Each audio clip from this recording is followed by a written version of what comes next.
Hello and welcome to Model Kit Stuff, and welcome to the first part of our 1:72 scale de Havilland Mosquito build.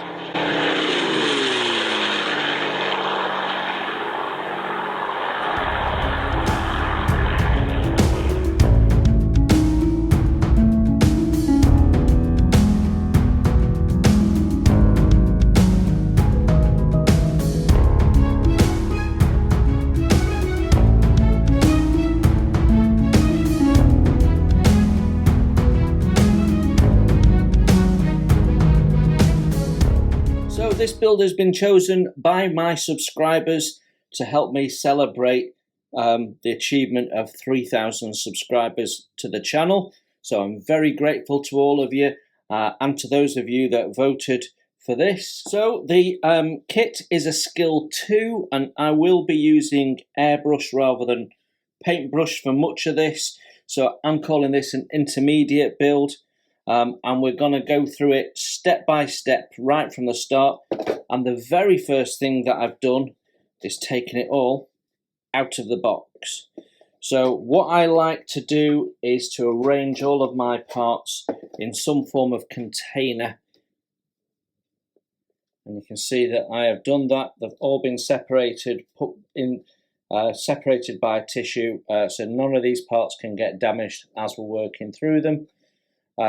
But the first thing I need to do is wash all of these parts. Now, every time I say you should wash the parts, I get somebody saying that's a waste of time. Believe me, if you do not wash your parts, then any release oil that is still on there can interfere with your primer or your first layer of paint, however you're going to tackle it. Whether that be airbrush or brush, it will cause you a problem. So simply, it takes no time at all. So we're going to wash the parts just like Airfix asks you to. So I've decided that I'm going to do paint scheme B, which has the black underside. So my next job is to go through all the listed paints required for paint scheme B, and then cross-reference them with my paint spreadsheet and ensure that I've got all the colours I need for this build.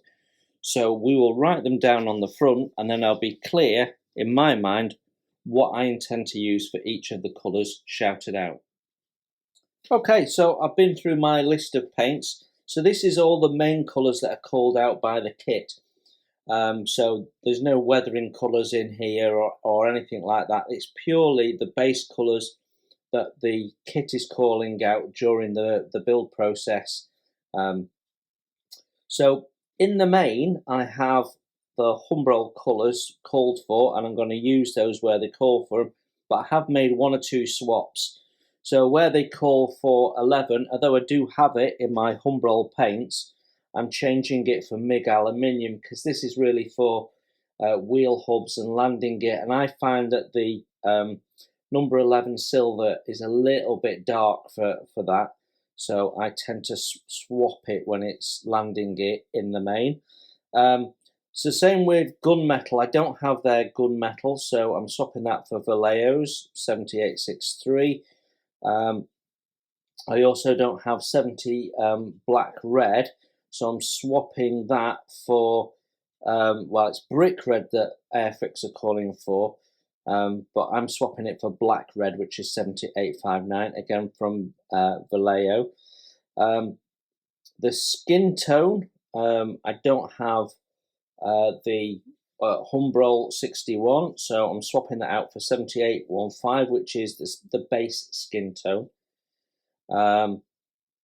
And that is pretty much it. The rest of them are all the colours that are being asked for from the Humbrol range. So trainee yellow 24, dark green 30, black 33, cockpit green 78, pale yellow 81, ocean grey 106, RAF blue 96, dark green 163, camouflage grey 28, and 62 leather. And from 28 down, those last 5 colours are all for the pilot. So if you take the pilot out of it, you've got what, 9 colours that are being asked for there.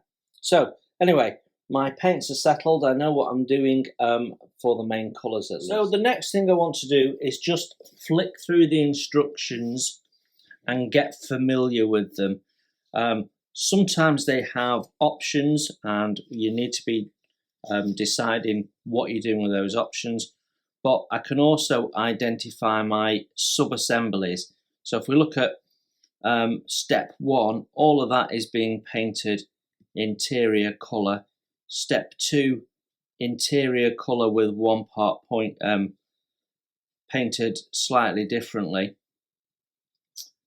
Step 3, pretty much everything is interior colour, but we've got a couple of black elements. So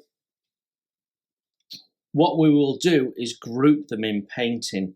So, you know, all of these parts in the main are being painted in 78, and then there's little bits being picked up out of them.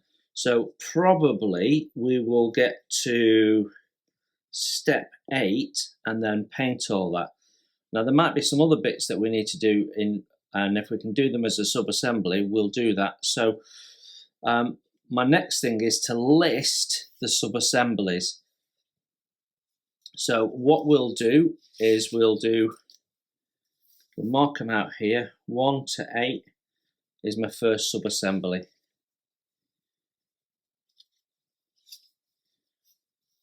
Nine is continuation of that anyway. 10, they're both black.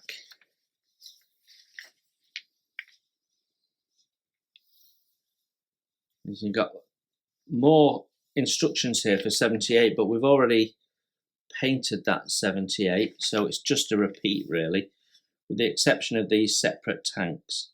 So I'm going to go through that and mark that up, and at the same time we're going to have a look for any options and make some decisions on those options. So here, for example, are we doing undercarriage up or undercarriage down? Well, I think we're going to do undercarriage down. So we can cross that one out.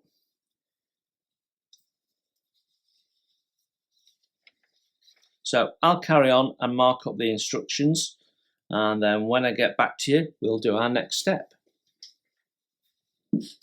Okay, so all of the parts have been washed in warm soapy water, then they were rinsed with clean cold water just to make sure there was no soap, and then they've been left to air dry overnight actually.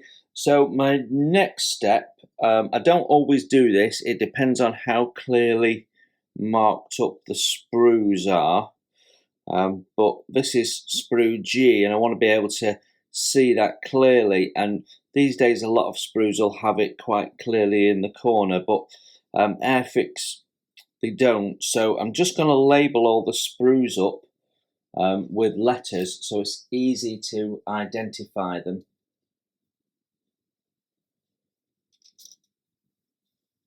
So that's G. We'll write it on both sides.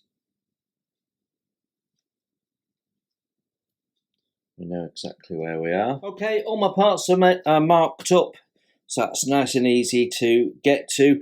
And then I've got space in here, so I tend to group my paints together, and then I've got them all to hand because it's just easy. I don't have to go rooting through my trays of paints. So actually I'm making a change because my 78 Cockpit green, my acrylic one is almost used up, which I hadn't realised, and that leaves me with enamel. I don't want to use enamel on this build, so I'm going to use XF71 instead because I've got it in stock. And we can start putting the rest of our paints in now. Okay, that's me organised. Let's get building.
got a little bit of seam to take off, as well as the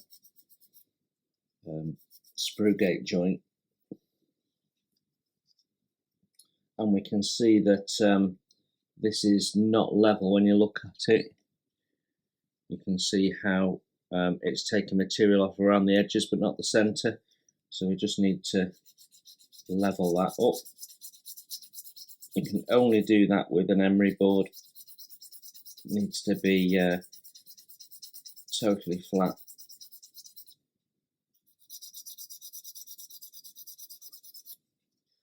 There we go. That gets the worst of it off. Obviously this is to support the wings, so it's structural rather than anything visual, so we don't have to worry too much. But it just means that we know we're going to have a nice fit.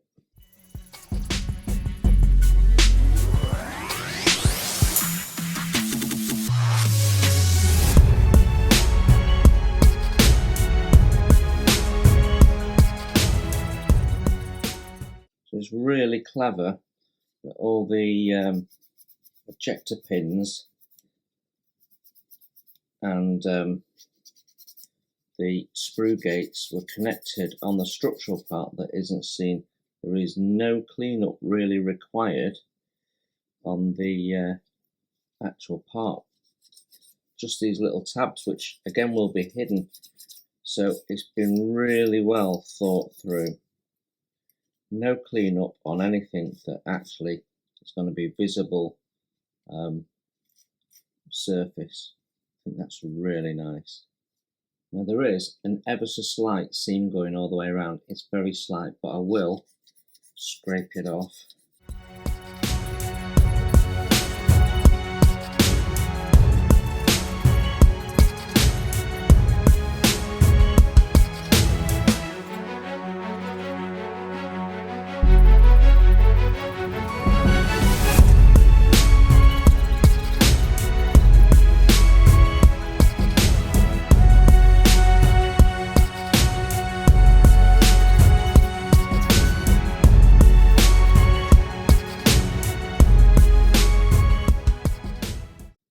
Okay, that's our first part cleaned up. We'll do the seam in a second. So on surfaces that can't be seen, joining surfaces where you've got some cleanup, because this plastic from Airfix is now so hard, actually using a file is a lot quicker and more efficient than using a sanding stick.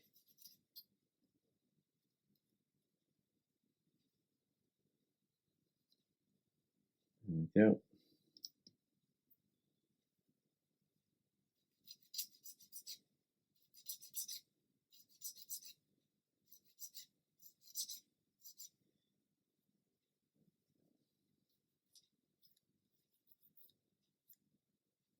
This is lovely plastic to work with, really nice. So I'm going to guess that we don't see the two sides that have got ejector pin marks. I just want to go around the edge of this one with a scraper and just check that all's good.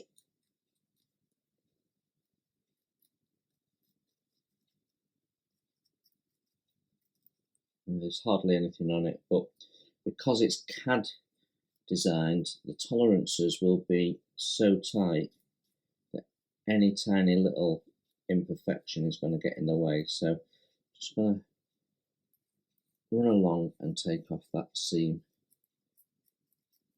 If it was an older kit, I probably wouldn't bother, because I know that the fit would have some slack in it. But on these new kits, it's worth just doing it. Okay, well, those are our first parts done. There's a little picture in the instructions which shows this on profile, just to make sure that you've got everything straight.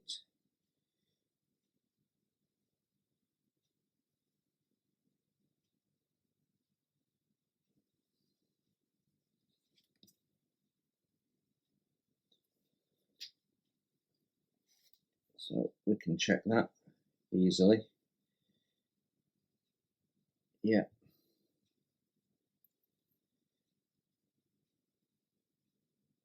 Yeah.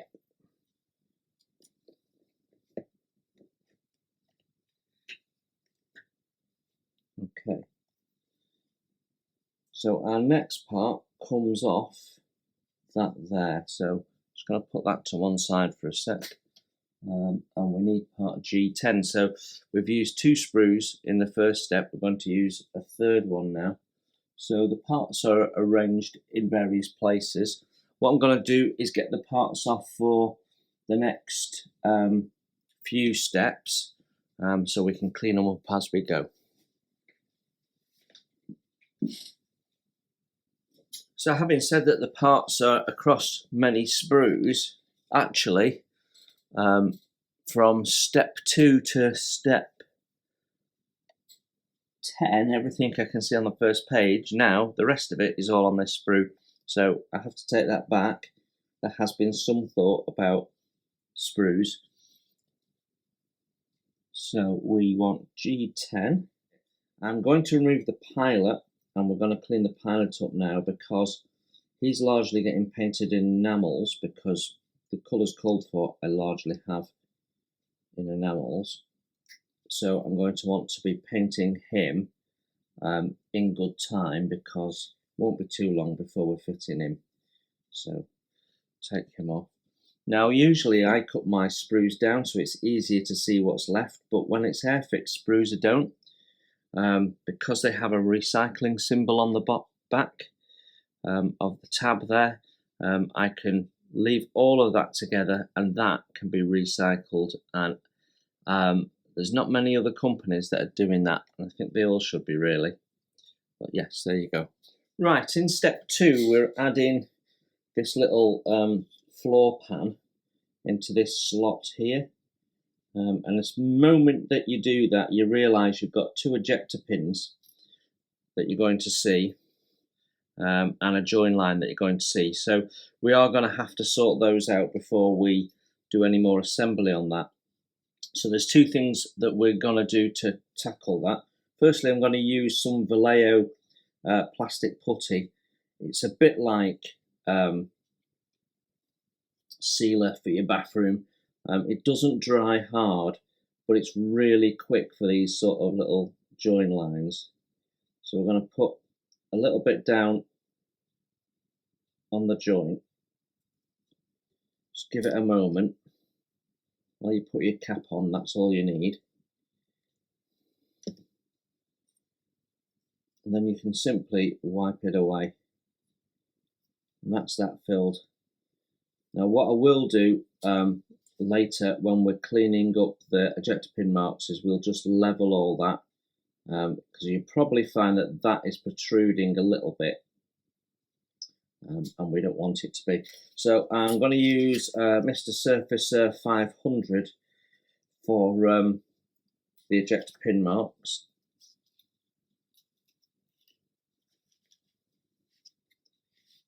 So I have a little cocktail stick, and that's all we need to do.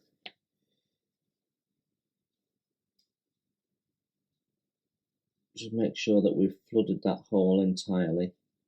Now this shrinks back quite a bit, so don't worry if it's doming. In fact, that's probably better.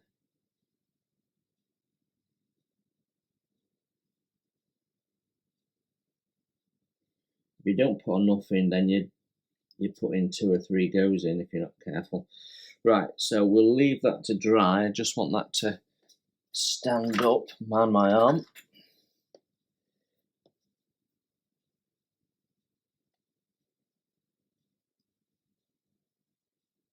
It'll just be upright while it's drying.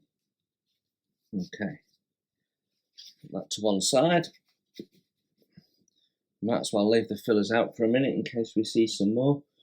So we can move on to cleaning up some other parts while we're waiting for that to dry, ready for assembly.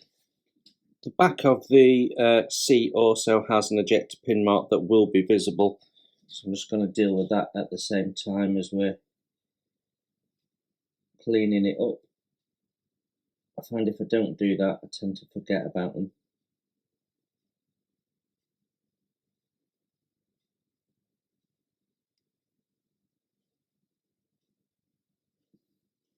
So you know the phrase, less is more?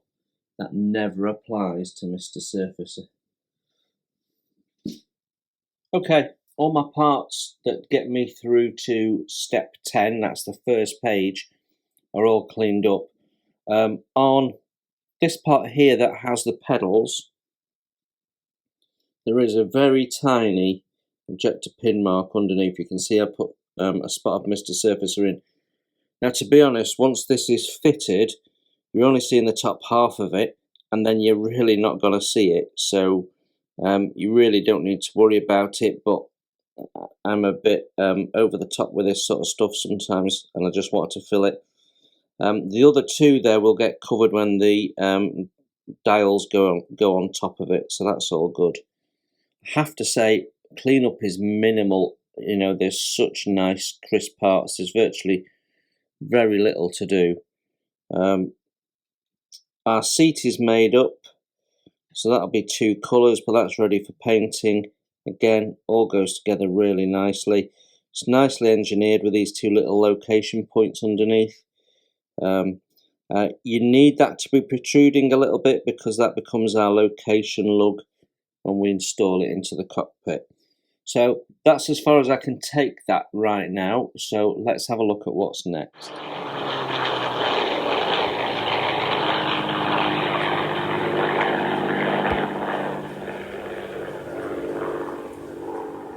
Okay, fuselage half, just looking at both of these, and we've got one half which has really very little in the way of issues, other than one which is shared on this one as well, and that is here at this point here, where you've got this heavy line between the 2 wing braces. There is a little bit of sink, and we've got some sink at the tail here. You can see that, which we don't appear to have on that side. Not quite sure why, because it's the same internal design, but we have a little bit of shrinkage there.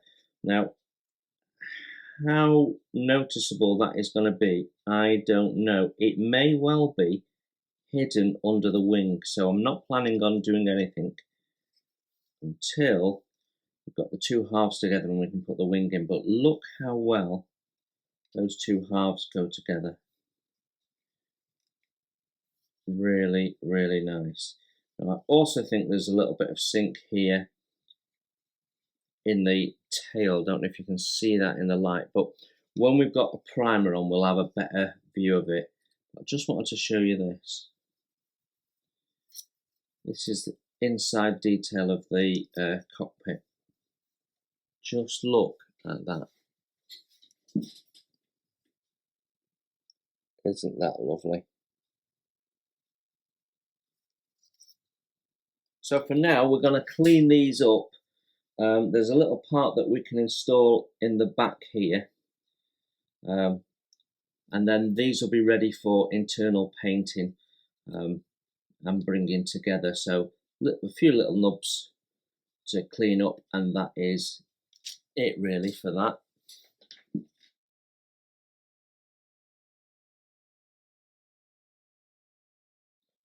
Right, that's my 2 hull halves, fuselage halves, I should say, together.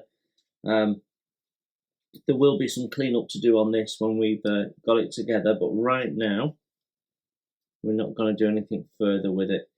But yeah, there is going to be a very slight lip, so there is going to be some cleanup we need to do. It's quite minimal, really. It goes together really well. So that's our fuselage in the bag. Right, I am skipping ahead because what we have done is step 13. We've then got the tail. We've got a little bit going in the front there, which I'm not really ready for because we've not put the fuselage halves together. Then we've got building up the landing gear, which we will do as a sub-assembly. We use the lower wing as a jig, but I just want to build up a wing and have a look at whether that's going to cover that sink or not, just out of interest. So I'm going to build up a wing. We can build up the tyres ready for painting, and we can have a look at the engines because we've got some more 78 to paint.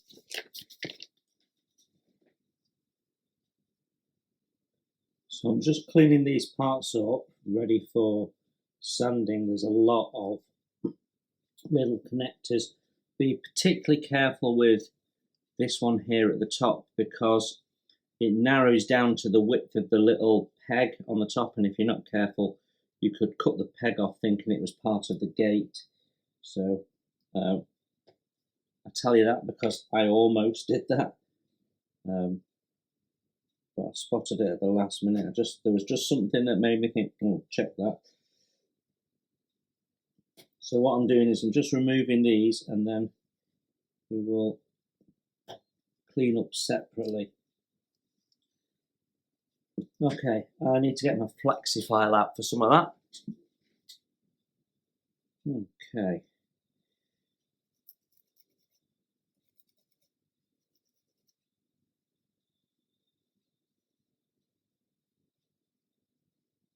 Just taking these back a little bit. It's easier to do it with a flexor file. It's just quicker.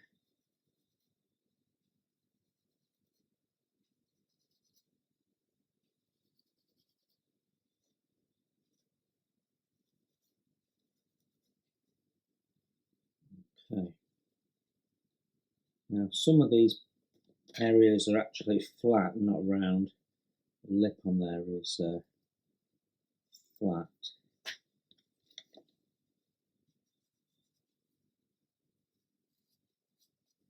And we've got some areas that are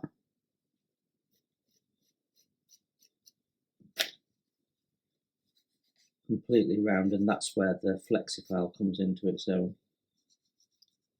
I'm just taking the nubs down roughly first, and then we'll smooth them off in a sec. You can see how quick that is.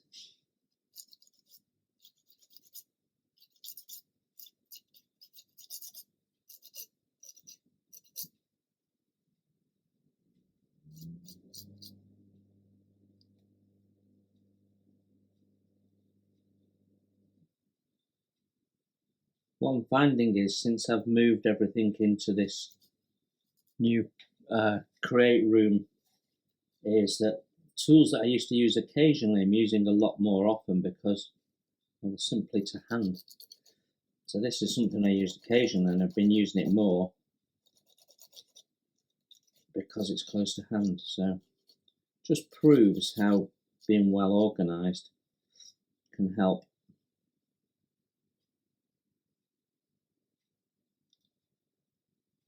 Okay, let's just swap that out.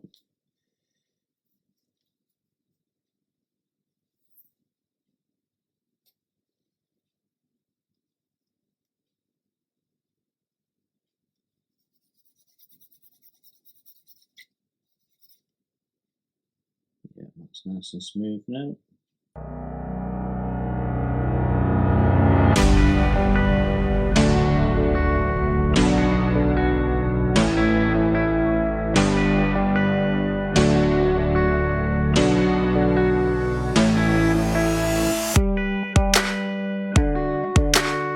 See why they said it's a skill level 2.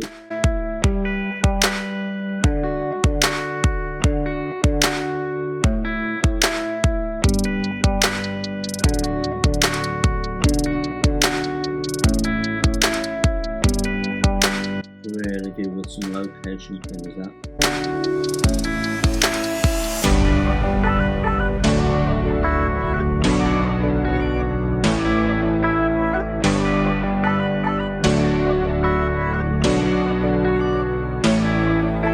I think that is looking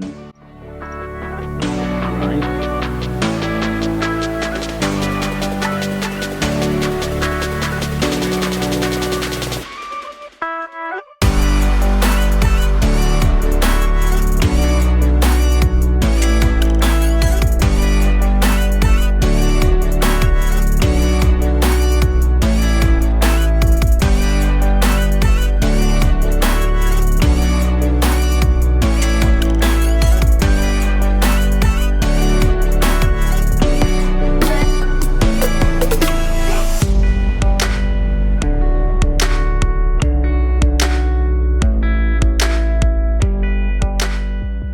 Okay, next thing to add is the mudguard. I'm just changing the angle so that it's sort of not going to drop off basically, because it'll be flat. So that goes on there like that. Let's see if we can rest it on and then we can just glue it into place.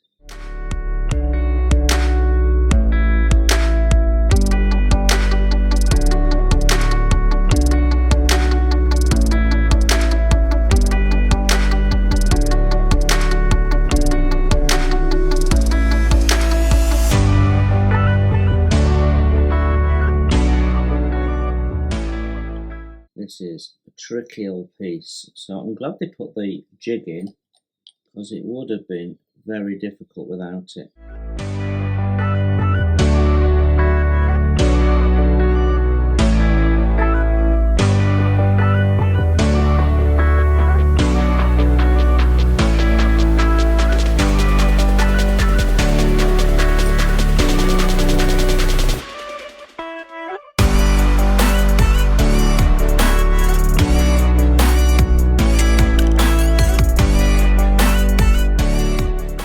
Sure that's all sat properly.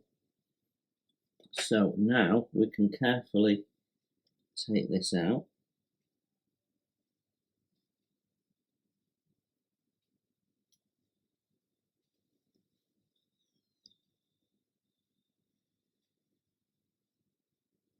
And we have this tank to go on it. Now when you look at step 27, it shows the tank already on, but it's not fitted till step 28, so that's an error in the instructions. We've got two little location holes at the back here. The larger lump, for want of a better description, faces the mudguard. Okay, that's in. Let's glue it while the going's good.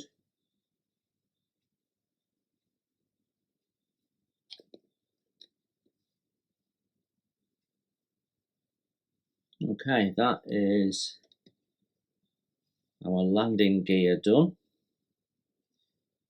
It's a nice little sub-assembly, isn't it? And then our wheel will go in there.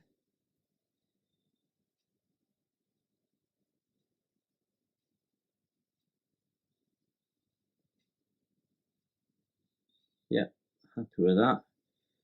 So what I'm actually going to do is I'm going to put it back in the jig while all this glue hardens.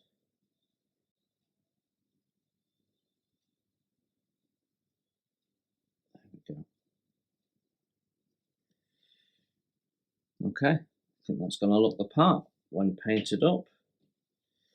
Right, brill. Let's leave that to dry for a minute. Okay, so we're skipping past the exhausts because we need to paint them before we put them together, which takes us to the first engine nacelle. Obviously, we've got to paint it this interior green, so this is another sub-assembly we want to get done before we start painting the cockpit parts, because it's all the same. So it doesn't explicitly say this, but obviously it's painted on both sides of the nacelle. Yeah, so we've got some decisions to make. I've already made mine. Also, there's a little bit of painting to do in the lower part of the wing, and then once that's assembled, it can be masked off. So we need to get it to the point where we can do that painting, so up to step 48. Okay, looks like my Mr. Surfacer is dry, so what we're going to do is we're just going to sand this flush. There's a slight lip where that part meets.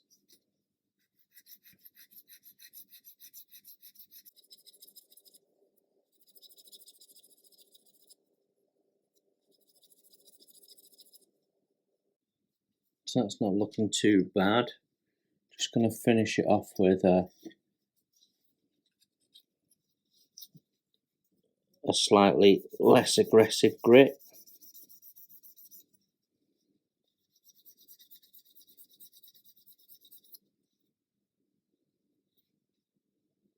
Yeah, that feels good now, so happy with that. So step 2 has us add this floor pan. What I'm going to do is I'm going to flood this with liquid glue,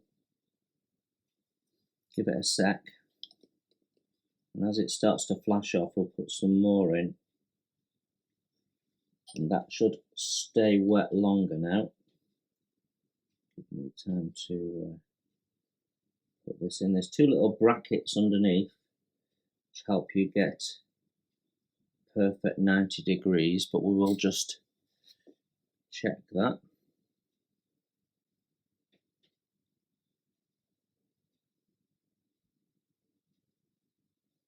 Yeah, all good. So we just need to give that a minute to dry off. The next item that goes on the top here, and it's this little, not quite sure what it is, but that needs to go on next. It's all painted the same colour, so we can just slot it into place and give it a dab of glue.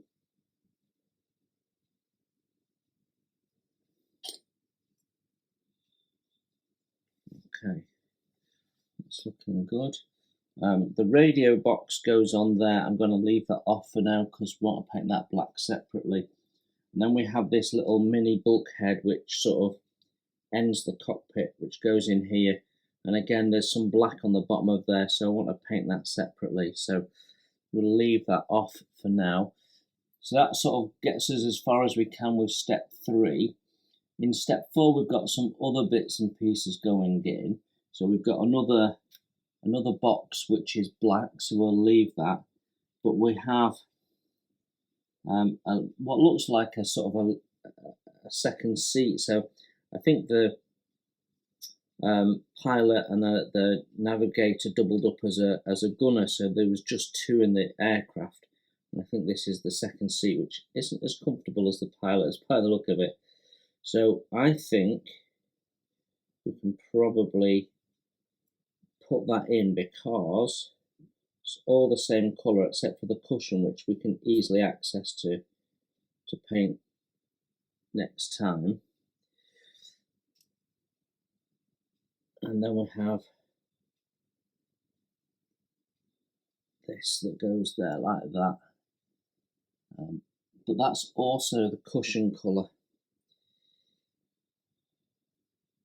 Do we want to leave it off, or am I going to put it on? I think we'll leave it off and paint it separately. The seat we've already built up. Now we could glue the seat into place at this point, which goes in there like that. The cushions and the arms are a slightly different colour, but it's easy to get to. But it does restrict your ability to get to that, which is a different colour again. So I think we're going to leave the seat off as a sub-assembly. And that is almost everything we can do. In fact, I think it is, because the other parts are either black or need assembly before they can be added in. So that's as much as we can do before we start painting. Okay then, so everything that needs to be painted in cockpit green is now ready to go. It's cleaned up and sub-assembled as far as it can be. We've also got the tyres done, and the pilot is mounted ready for painting. The pilot is largely going to be painted in enamels, just because that's the paint system that I've got for the colours that are called for it. So we'll probably start with the pilot, because that's going to take some time for each different colour to dry. And we've also got these tanks that need to be in the red green. So this is as far as I'm taking it before we start the painting and the assembly proper. So I guess the next stage is to get some primer down. I'm going to prime everything that needs to be in the cockpit green in a grey primer. So this is basically the same as the one-shot primer that people use quite a bit. It's the same thing, different bottle. So let's get that sorted.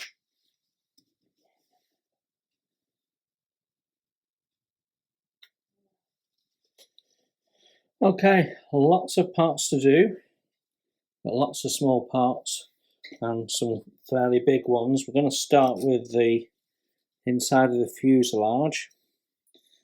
Let's see how we get on. Let's work that water through first. There we go.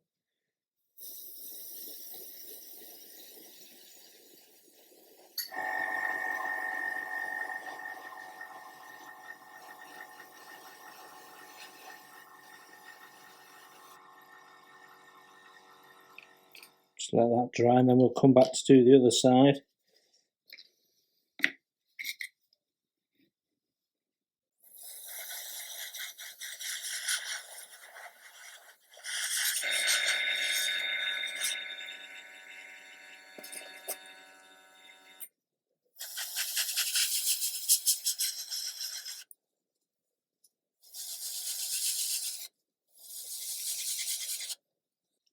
Okay, detail really starts to pop out once we've got some primer on.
Okay, we have painted our green and that's all looking great. I'm going to leave that to dry. It's mainly there now anyway. So the next colour we're going to put down is Humbrol 33,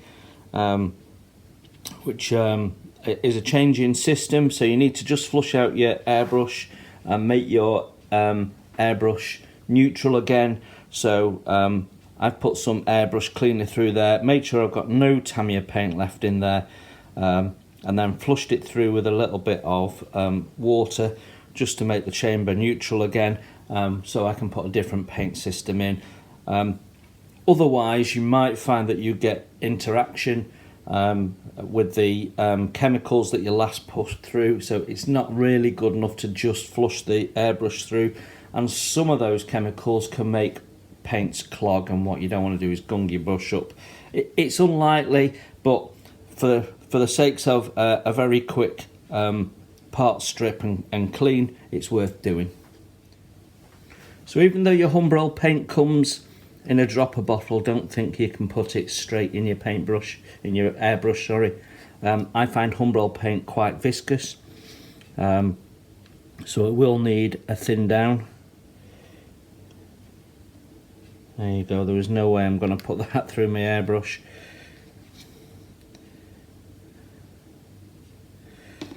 So it does need a thin down, and I'm using Humbrol acrylic thinners for that. I just find using the right system the best way to go.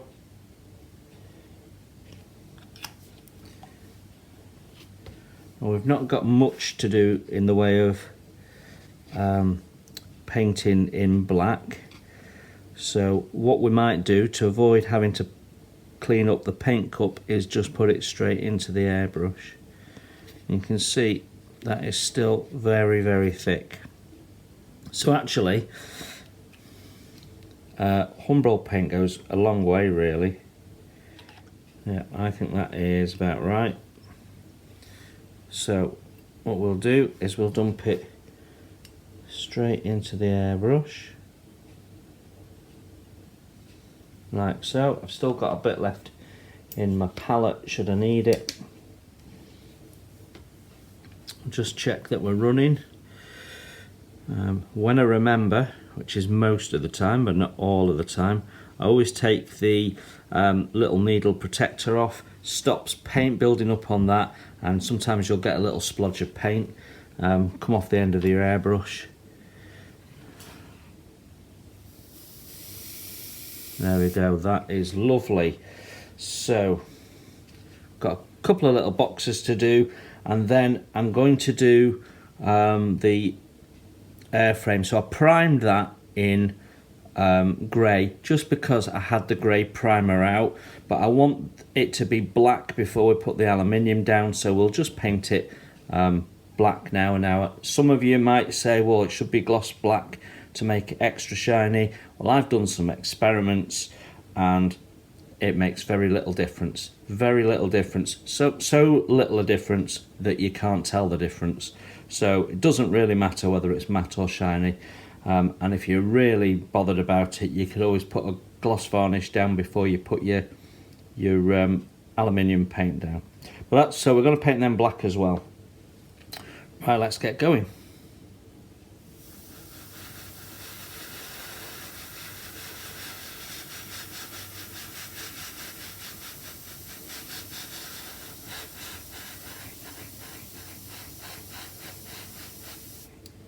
Let that one dry for a sec.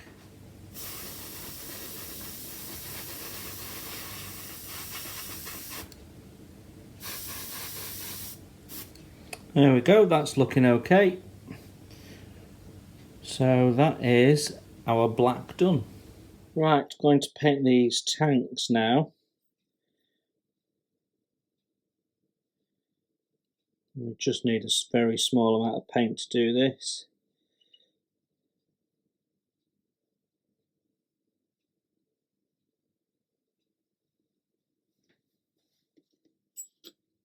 So just a reminder, I'm using Vallejo 7859 Black Red for this. I didn't have the exact matching colour that's called out in the instructions, so it's not perfect, but I think it'll do.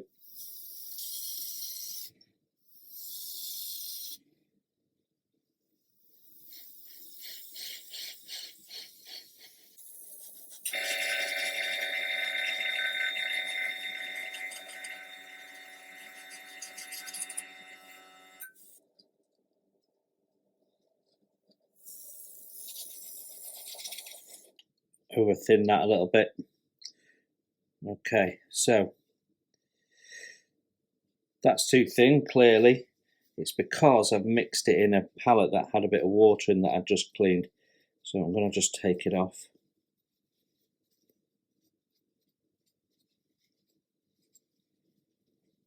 We'll get a fresh pallet and mix some more.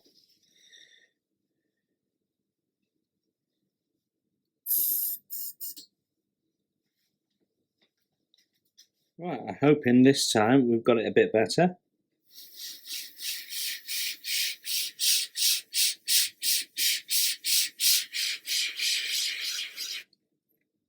That looks okay now, I think.